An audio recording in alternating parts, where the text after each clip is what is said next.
So let's do a deep dive into the service motion of Berrettini. But first, big thank you to 12KGP Tennis for allowing me to use this video. Make sure you subscribe to their channel here on YouTube. Their link is in the description below. So Berrettini, I wouldn't necessarily say it's the prettiest service motion I've ever seen. And we'll get into that in a little bit here. But, he's got a pinpoint stance. You can see that from his back foot coming forward. But let's talk about the grip first, because it's really what is the foundation of every stroke, the grip. It's what determines the racket face and the direction you can swing and what type of spin you can put on the ball. So when we look here and we look at the way he's holding the racket, I find it very interesting how he starts and how he finishes. Because in my opinion, the grip that he starts with is not the grip he uses to actually hit the ball. So he has quite a severe grip here. And especially with his heel pad. If I were to show you the top right of the grip, well, I guess I'll do the whole thing here. So this is, right, this is the handle where this is the top bevel, bevel number 1. This is bevel number 2, bevel number 3. So he has his knuckle and heel pad very much in between the Eastern backhand and the Continental. So his knuckle and heel pad are on bevel, I would say 1.5 right now, which is extreme for a serve. And not a lot of players can do this, but like recreational players. But what I find interesting is, let's just go all the way to the end of his serve. If we just look at the way he's holding on to the racket, that is not the same grip he was using. There's just, without a doubt, trust me, I've been doing this a really long time. That is not the severe grip that he was using holding at the very beginning. So something's happening, and you can also tell he has not changed the grip from the end. So here you can see like his hand is not moving. His hand does not move. That is the grip that he used. You can see his hand is not moving from the end of his serve. So what's happening here with his grip? Well, if we look, and I'll get into the motion here in a second, but I want you to look at his hand, and specifically his fingers starting right now. Look at his pinky and his ring finger. Look how they're coming off. And so, in my opinion, what's happening is he's starting with this really extreme grip right here, almost like he's going to hit like an extreme kick serve, where his hand is going to rotate more on top of the grip. And then right here, and this is very common, very common. You look at Camilla Giorgi, she does the same thing. She has this big refingering of her grip when the racket's up above her head in the trophy pose. Big grip change. And so we can see his hand is shifting with the fingers removing themselves from the grip. And what's really most likely happening is from here to here, his hand's moving and he's refingering the grip, changing the grip. But there's no doubt that this grip right here is not the grip that he's ending with. Absolutely, that is not the same grip. And we can really tell, not just from the hand, because you might go, Ryan, how can you see the hand? You don't use the hand to know what grip somebody uses. You use the racket. And the angle of the racket. Is the racket open? Is the racket closed? The grip that he's using right now is just not the same. So I think it's really interesting that he does not use this starting grip throughout the entire motion, that it definitely changes. He also does what Djokovic does a little bit, where instead of having the racket on the ball, like a lot of players, they put the ball under the throat of the racket. He puts the ball more at the tip. I'm not a fan of that so much. I think it causes your arms to be way out. I think it's really interesting that on his serve, his racket goes higher than his head. If you think about Federer's serve really begins with his racket down here. He just kind of lets his arms hang and he's nice and loose. So Berrettini is definitely recruiting muscle at the beginning of his serve that's really not needed. Now, he has this big rocking motion. You can see the front toe come up. Let's look at his feet. So he brings his back foot up and his front foot slides past his back foot. So he really brings that foot around. You'll see Serena do the same thing here. This is different than what you see Isner do. Isner doesn't let his right foot come all the way to the right of the foot, but he actually keeps it back here. So he brings his foot up. So Isner is using a pinpoint stance, just like Berrettini here, but Isner doesn't take his foot as far up, which actually helps to keep the hips coiled. It actually keeps the body coiled more. This really does open up the body potentially to not be able to keep the body sideways as long as possible. And keeping sideways on a serve is so vital. So if I were actually Berrettini's coach, I would really work on keeping this foot, that right foot, more behind his left foot, to really allow the shoulders to keep, coiled and sideways much longer, being able to hit all of his spots in the box. I feel like his ball he's going to tend to hit the ball to the left of his target more often just by letting that right foot swing around too much.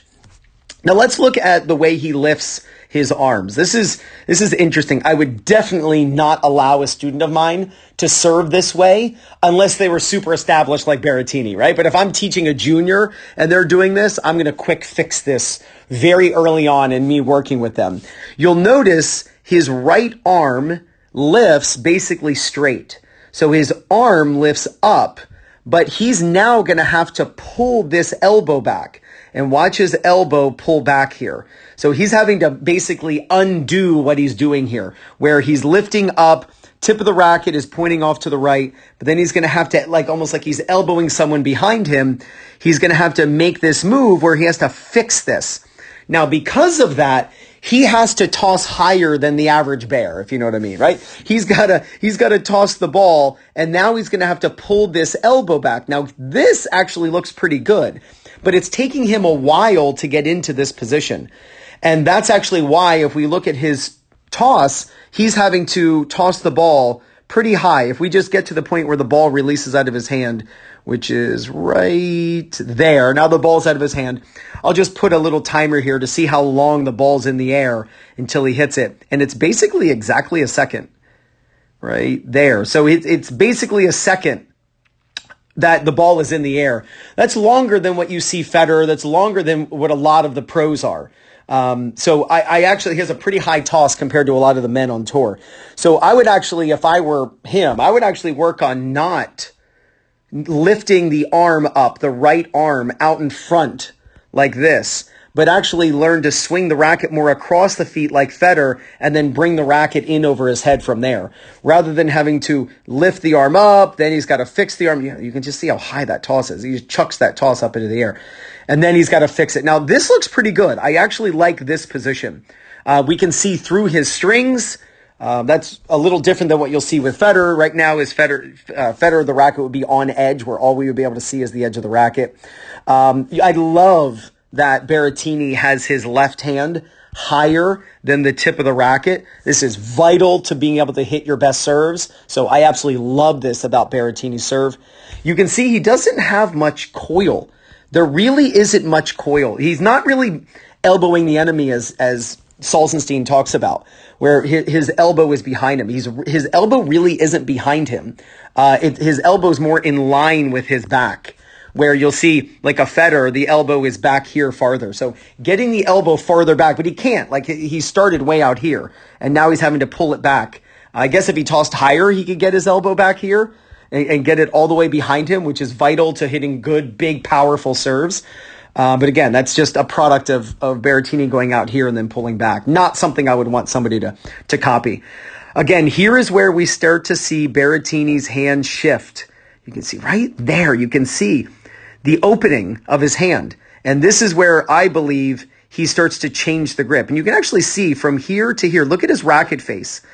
His racket face really starts to change. I know that it's going to make that move, but I swear, from here, his strings are facing slightly down, to here, his strings are facing slightly up. To me, that's too much of an angle change to just occur naturally.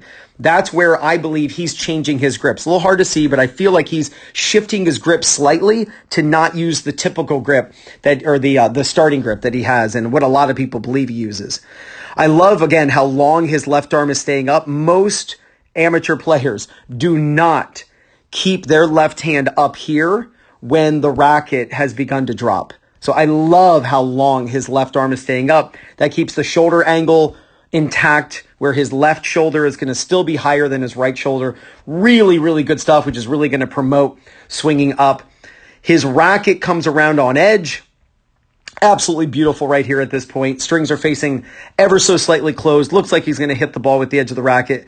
And then he does rotate. I know he's going to miss this serve down the tee, but I believe that's actually because he's going to bring his right foot around too much. And if we could, if I were to work with him, I've already mentioned what I would change, but I would really work on his back foot not coming up around where he is. And that just opens up his body really early. And that is going to make him prone, in my opinion, to hit the ball slightly left of his target every time.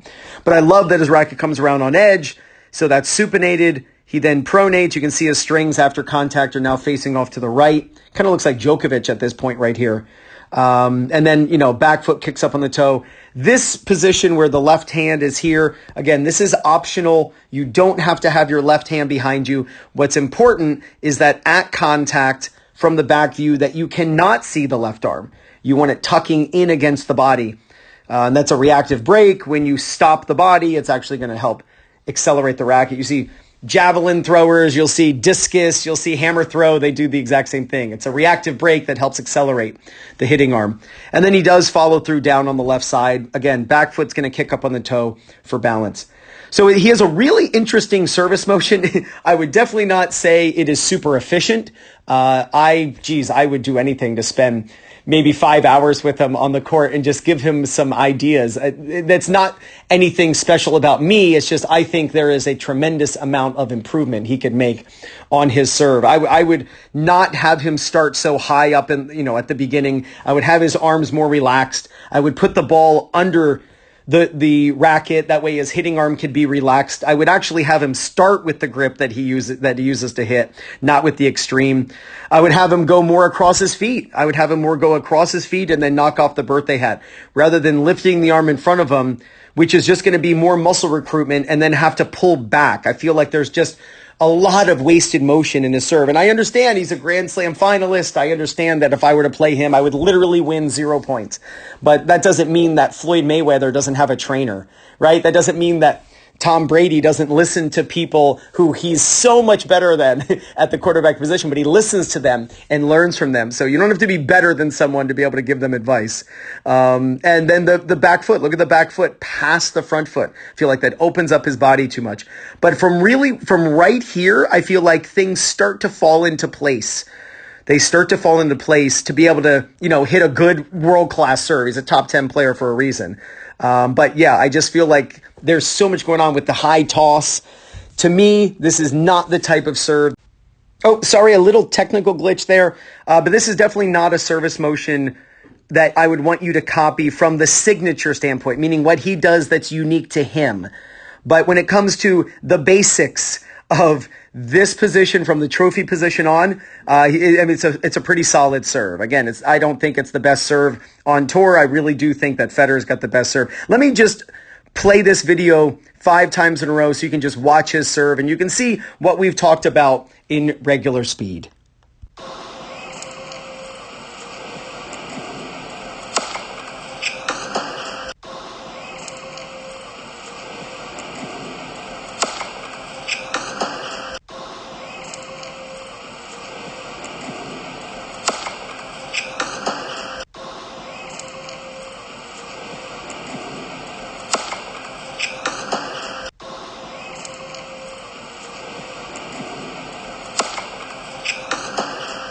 So go out and film yourself, review your technique, and if you do, there's no doubt you're going to gain confidence, win more matches, and play much better tennis.